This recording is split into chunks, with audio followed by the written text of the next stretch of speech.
Okay. Okay, so welcome everybody to this first day's afternoon session, I guess. And so this session will continue on the fluctuation methods to be able to measure dynamics of molecules such as proteins in solution or in cells. In the morning, there was a lecture about FCS, so how to get this molecule dynamics from a single point.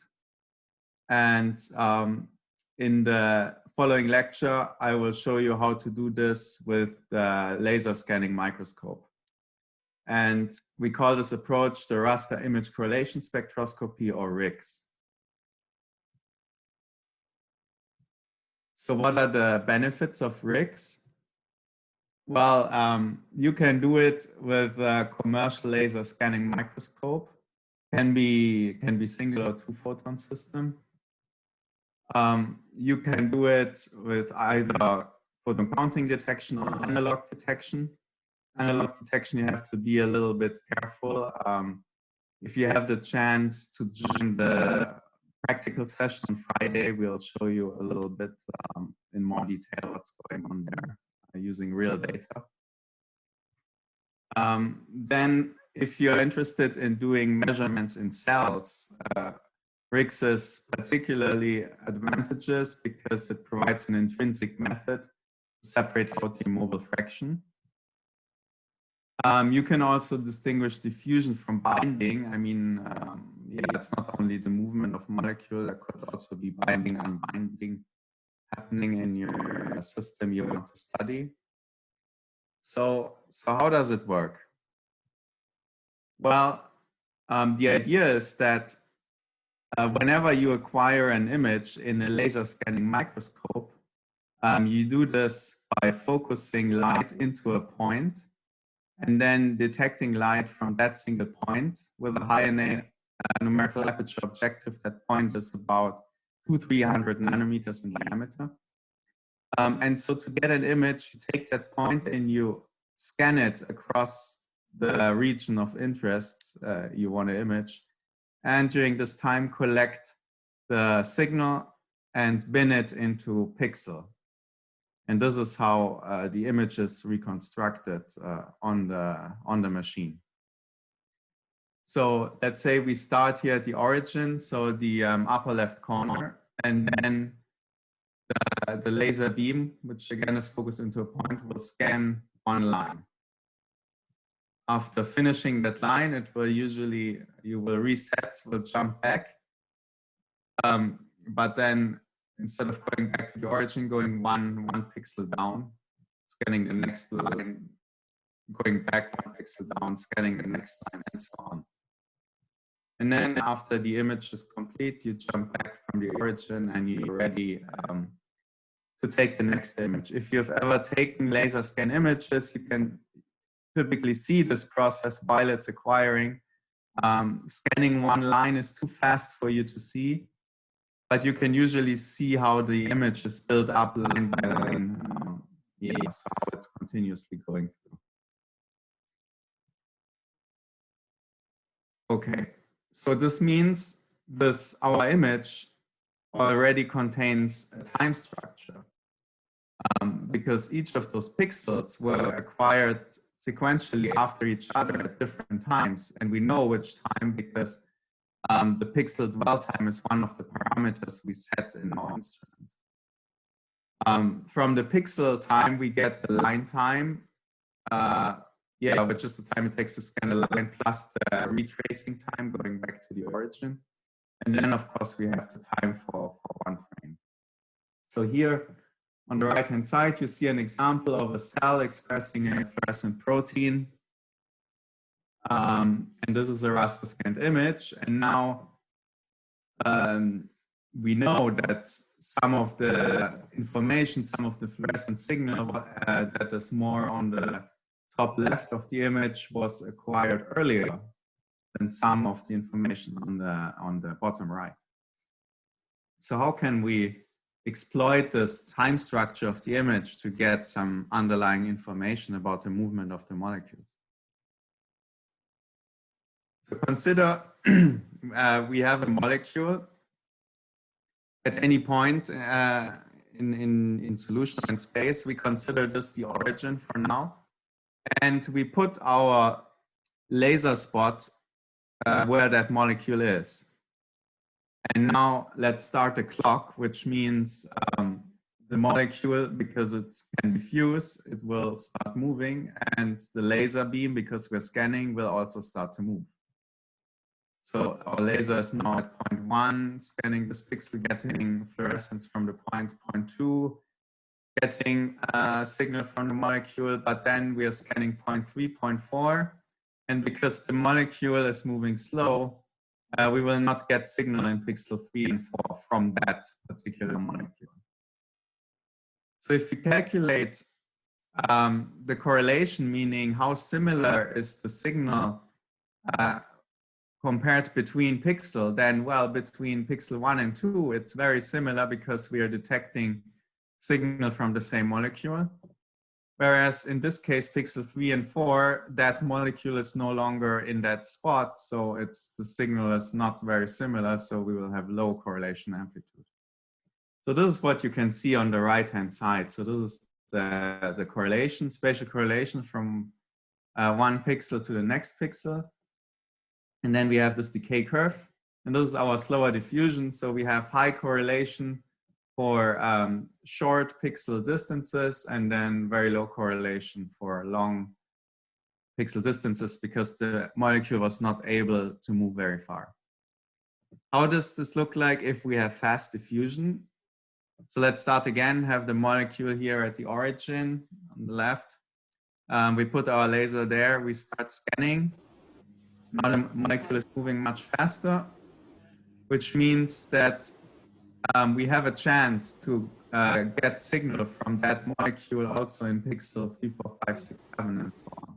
Nick, sorry to interrupt you. I don't know if it's intended that you want to share what is your view, because we are also watching at what your annotation. Oh. And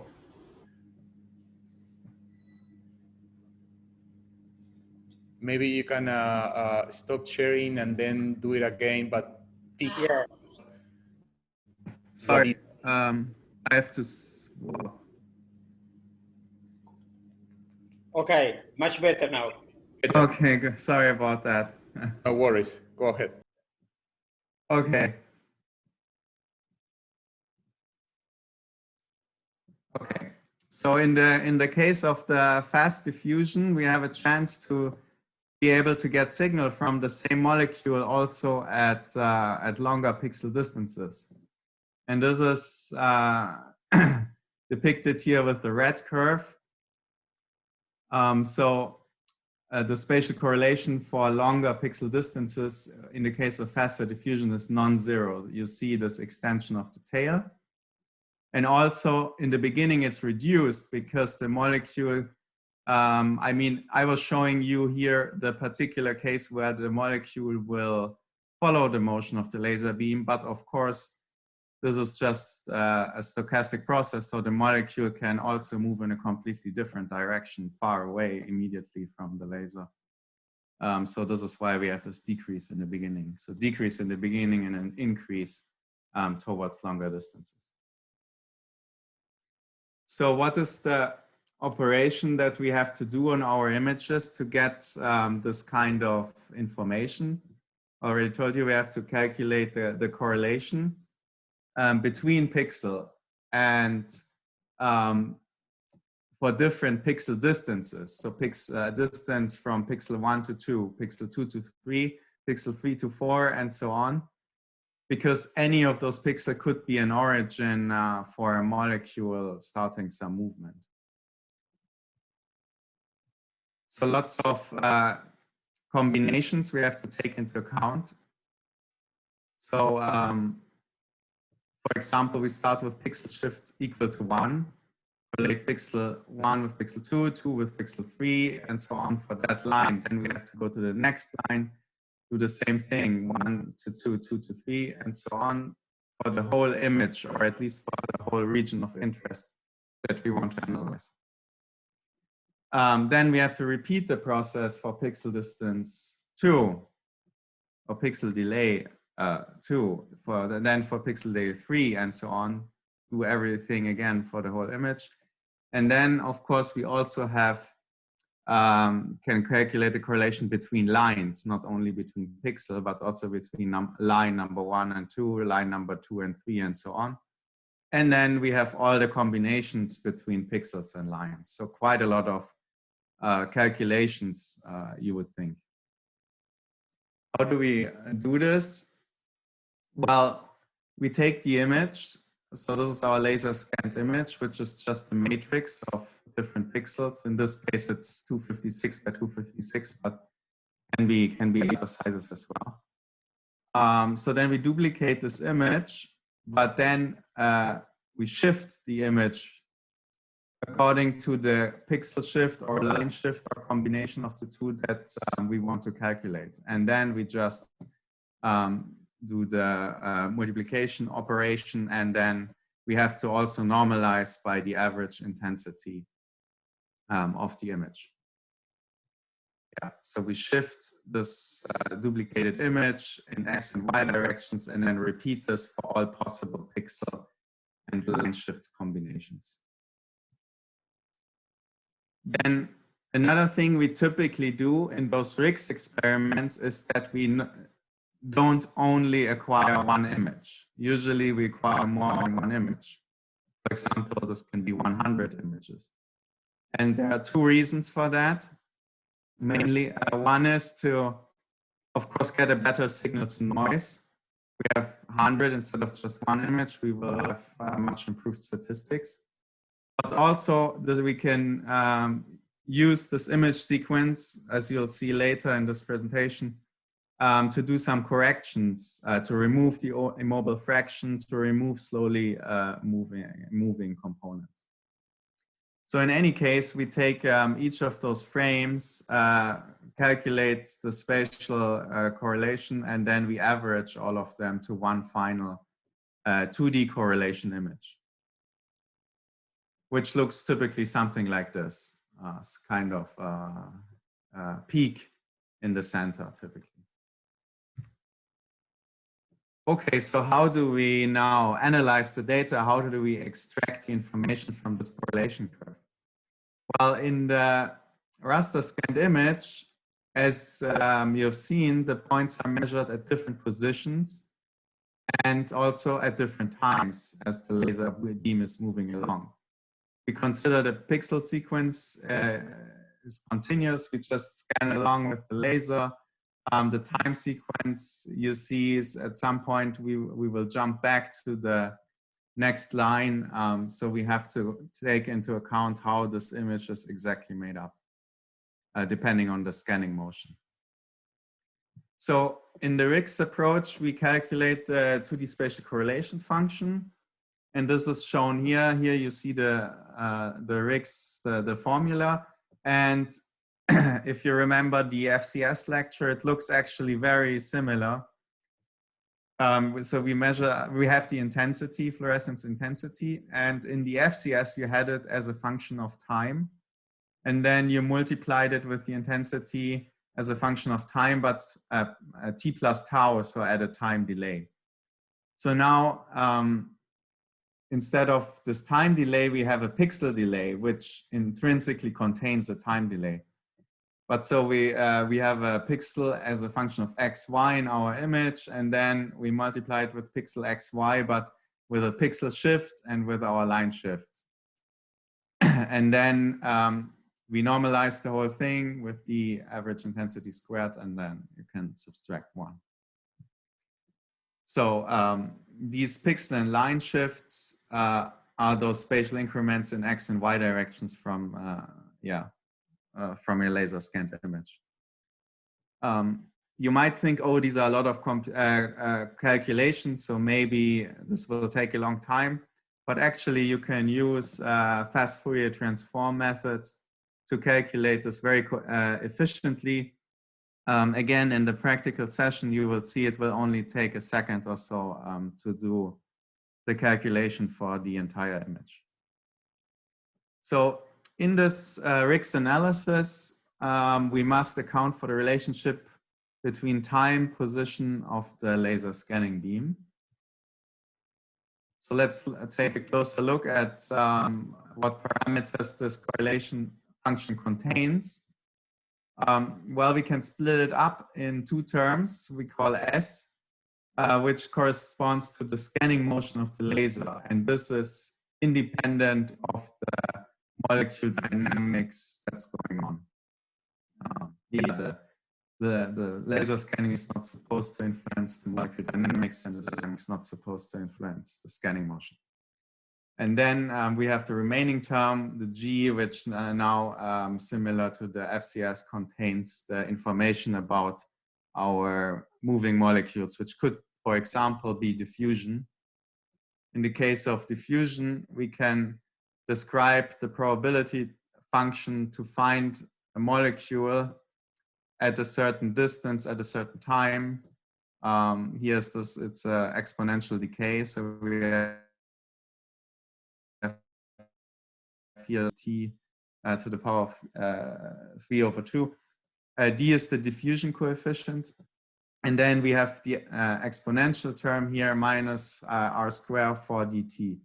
Again, d is the diffusion coefficient of our molecule. So if you have a fast moving molecule, consider we put all our molecules at a certain point in space, and then we start the time so they can diffuse. So this probability function will go down in the center, but spread out in all directions as the molecules can diffuse out. And the speed at which this happens, the spreading, will make a difference if we have faster or slower diffusion. So from the kind of decay of this function, we can get how fast our motion, in this case, the diffusional motion is. How is this expressed in math? So at any position, pixel shift, line shift, the autocorrelation function in the case of three-dimensional diffusion takes this form, which is essentially the same as the FCS formula. So you have this normalization here, gamma over n. N is the average number of molecules we find in our observation volume. Then we have the 4D. In FCS, you would have the tau, the time delay. Now we have pixel dwell time with pixel shift and line dwell time with line shift. So just replace this with that. And then here we have the size of our observation volume squared. Because it's 3D diffusion, we have the second term here. Again, instead of just tau, now we have tau pixel, pixel shift plus tau line, line shift. Okay, this describes the motion of the molecule. Then we also have to have the function that describes this motion of the laser beam, of the scanning, which is just an exponential decay. And the parameters here, again, we have pixel shift, line shift, and then we have the pixel size, delta R. And again, the diffusion coefficient will play a role.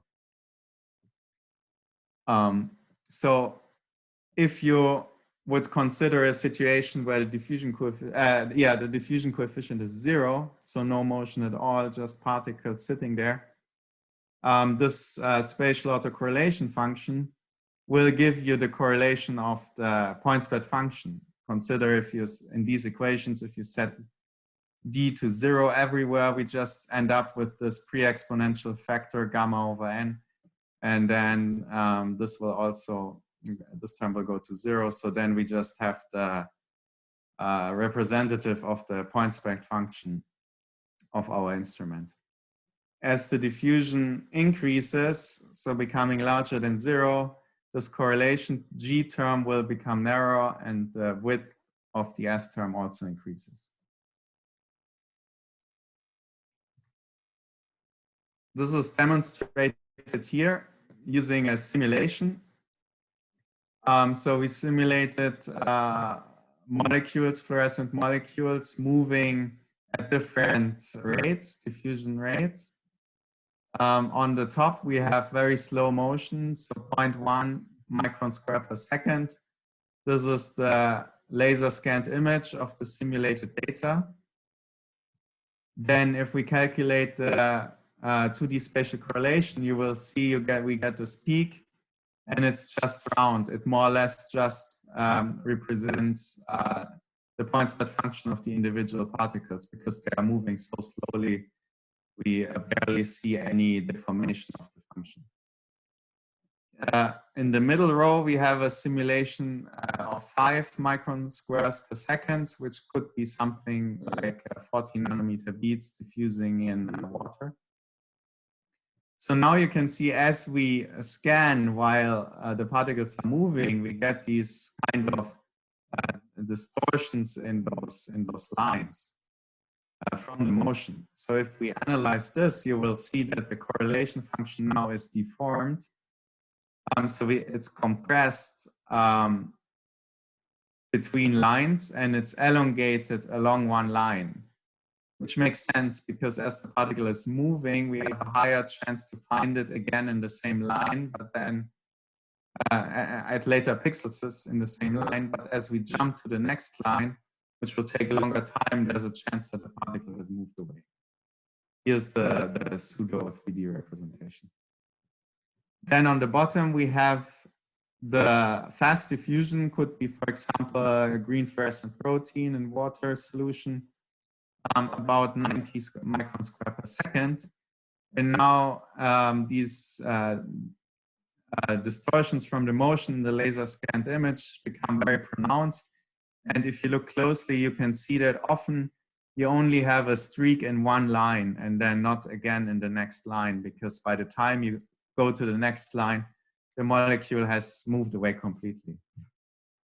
So in the spatial correlation, we get this extreme compression now. So we have very elongated correlation from one pixel to the next in the same line, but then not much at all between lines, because most of the time the molecule has moved away by the time we get to the next line.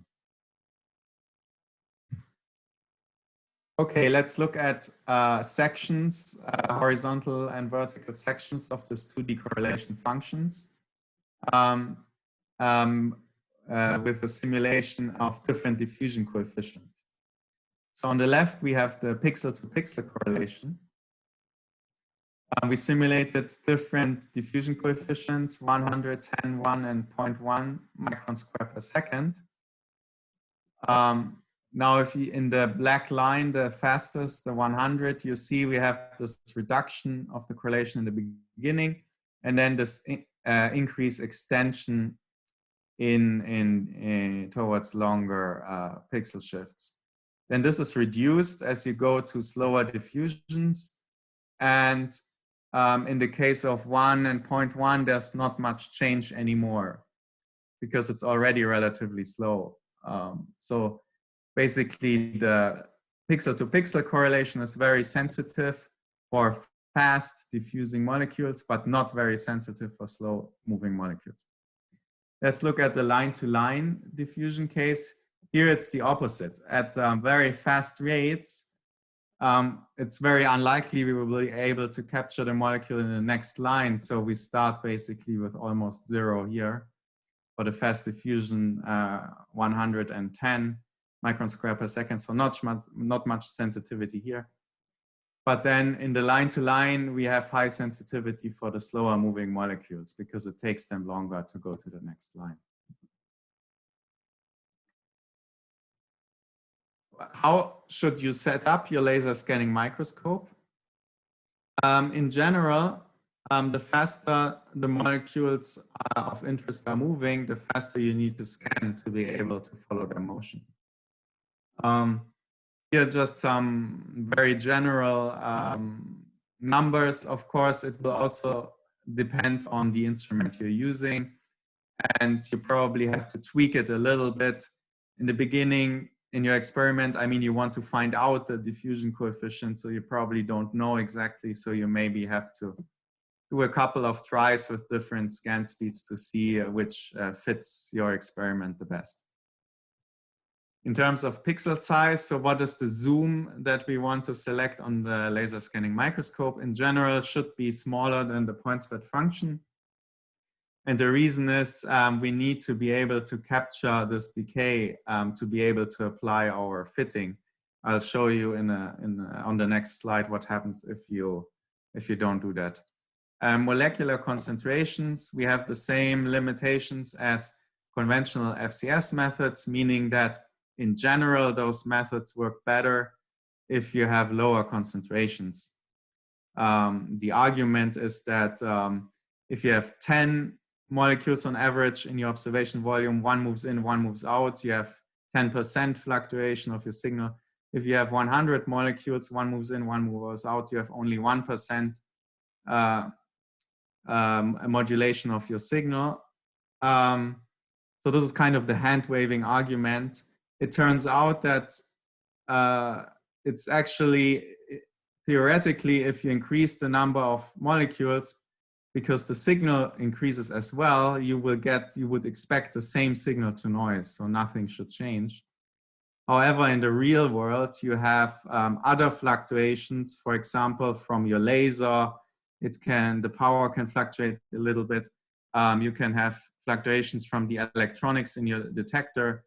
And as you go to higher concentrations, then these will dominate your measurement. And this is the reason why generally those methods work better with lower concentrations. Okay, so here are two examples if your instrument is not set up correctly.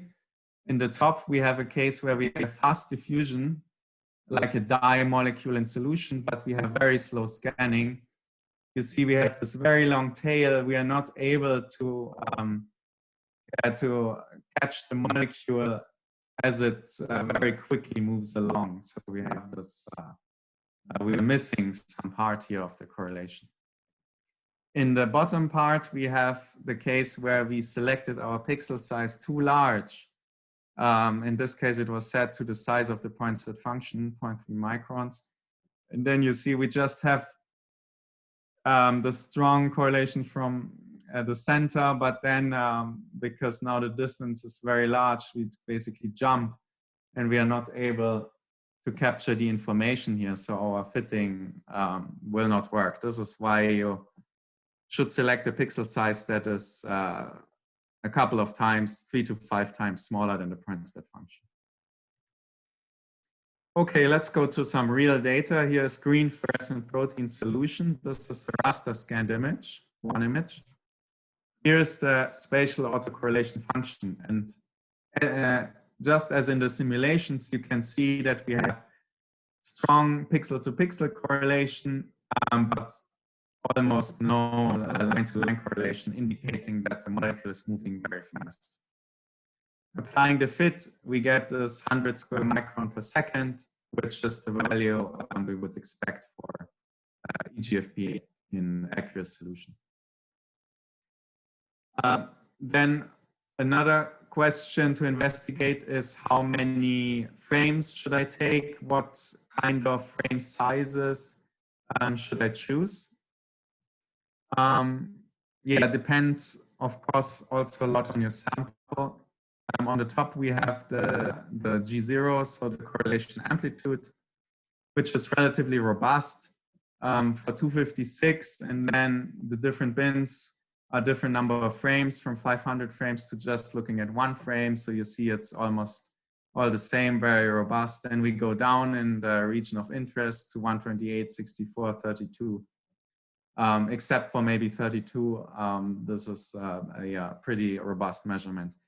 Now let's go to the diffusion coefficient, which is usually what you're interested in. Different regions of interest, 256 by 256, again down to 32 by 32. And then if we combine 100 frames, we get very good statistics for both 256, 128, and then a little bit worse for 64.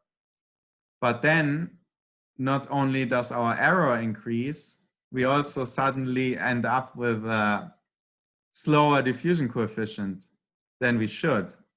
And this is consistent here for all the different simulations, 100 frames, 50 frames, 10 frames, 5 frames.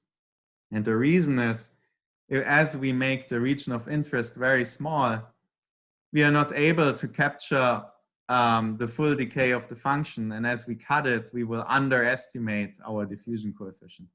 So this is something to keep in mind if you do analysis. Often in cells, you want to look at small regions of interest to get more detail. But if you have fast moving molecules, be aware that to not underestimate the diffusion coefficient. Okay, what about the concentration? Similar to FCS, you can also measure the number of molecules, and if you calibrate your PSF, you can get the concentration from RICS as well. Here is just shown the result from RICS versus the absorbance measurement, and you can see it matches very nicely, a perfect linear relationship. So this works well. What about cells now? Because if you have a solution, you might as well do single point FCS because the solution is supposed to be the same everywhere. So what about cells? In cells, we have an immobile fraction. The 2D spatial correlation of an image that has immobile features has a very strong correlation pattern. And we need to separate this immobile fraction out before we can get the information about the dynamics of the molecules. So how can we do this? Well, first, one question is, does the noise from the detector correlate, which would be bad? If you have a truly immobile bright region, the intensity fluctuates according to Poisson statistics due to shot noise.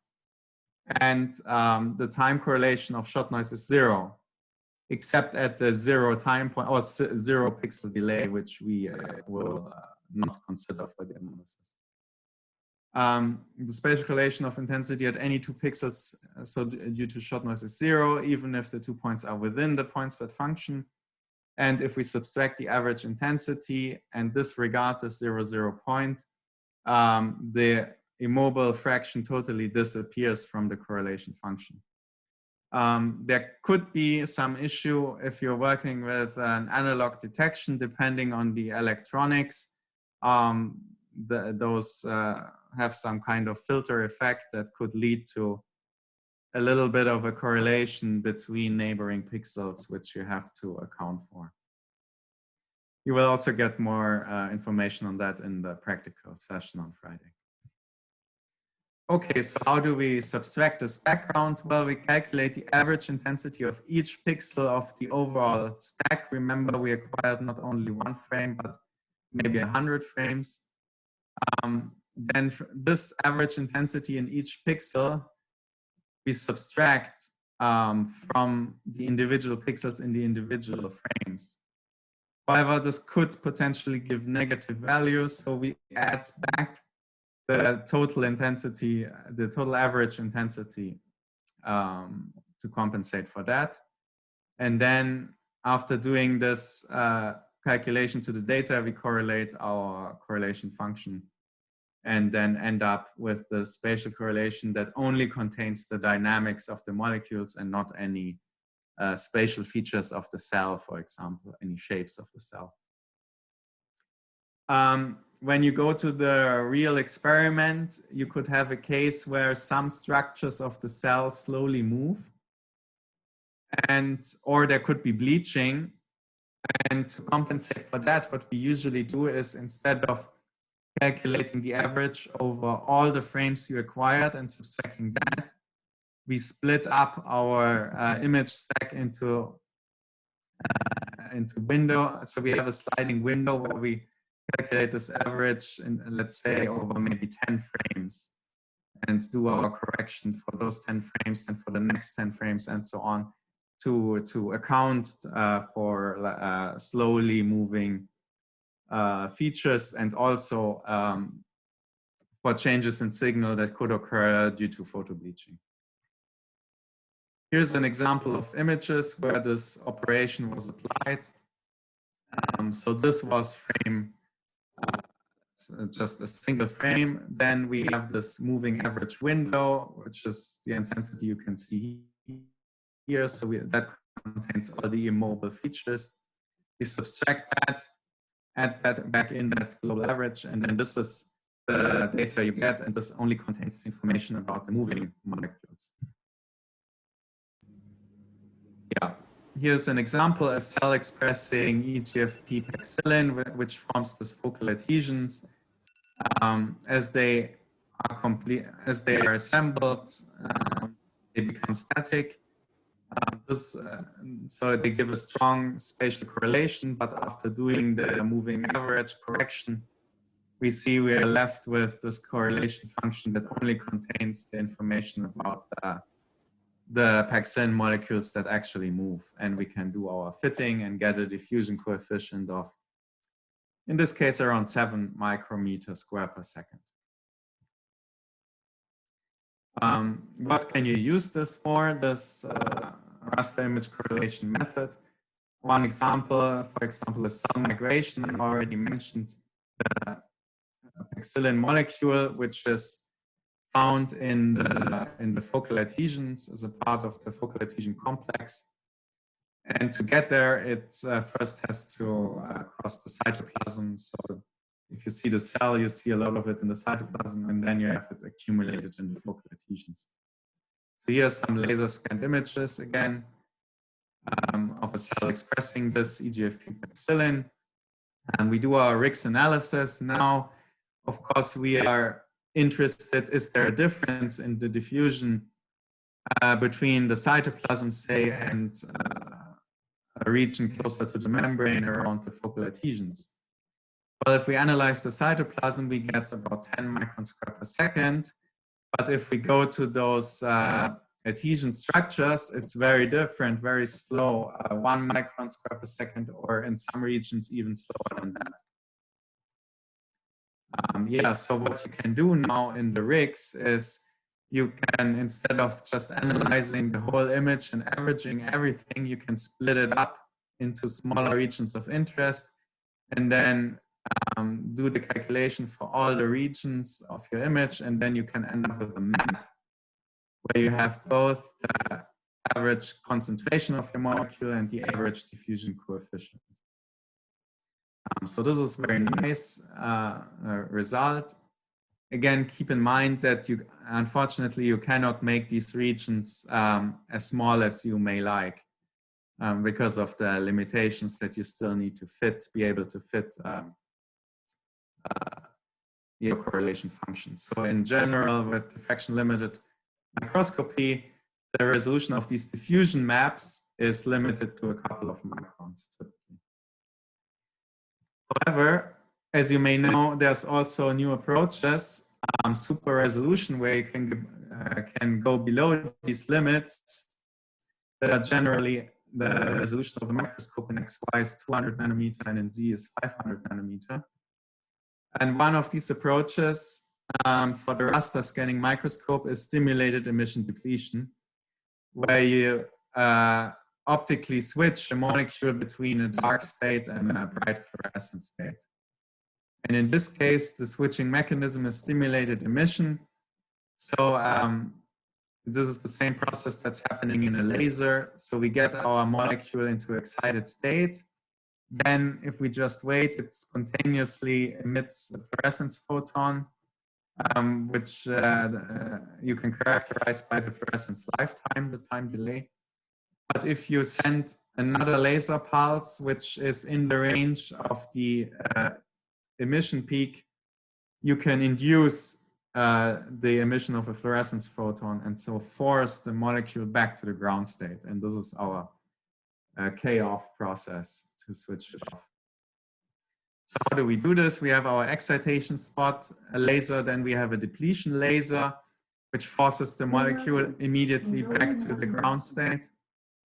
And we give it this kind of donut shape. So there's zero intensity in the center and then high intensity in the periphery. In this way, we can force all those fluorophores immediately back to their ground state and only get spontaneously emitted fluorescence from the center. And thereby we can effectively shrink down our point split function size with increasing the depletion beam power.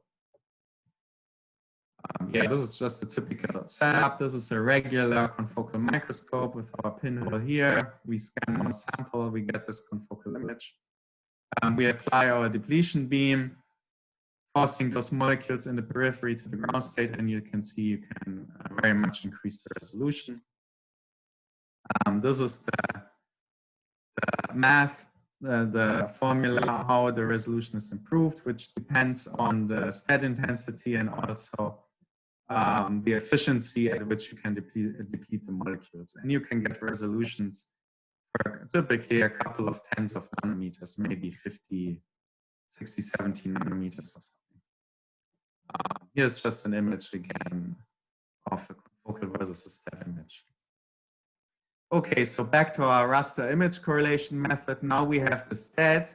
So our effective point-state function is smaller, which means we can use smaller pixels, which means we can make a diffusion map that has a better spatial resolution. The other benefit of STED is that, remember we said in the beginning, typically it's better if you have less molecules on average in your observation volume. Well, with the STED, we shrink the effective observation volume. So it also works better if you have higher concentrations. Yeah, as you can see here on the right, as we crank up the STED power, we increase the correlation amplitudes because we have less, because the volume is smaller, so we have less molecules at a given point in time. Okay, this is diffusion in a bilayer, just to see that the STED is working. So as we increase or decrease our PSF, we have, of course, observed less particles. And also the time it takes the particles to cross the volume goes down, as expected. So now back to our cells. So this is a lipid, fluorescently labeled lipid in the plasma membrane of cells. This is the confocal image. And you can see we are very zoomed in. And if we are trying to analyze small regions of interest, we don't get good correlation. Yeah, because the region is too small, not enough signal to noise. But now we apply the STED. You can see, well, we have better resolution, so the image sharpens up. But more importantly, the correlation functions now also become much more defined, even in the small regions of interest. So you can potentially get a diffusion map with better spatial resolution.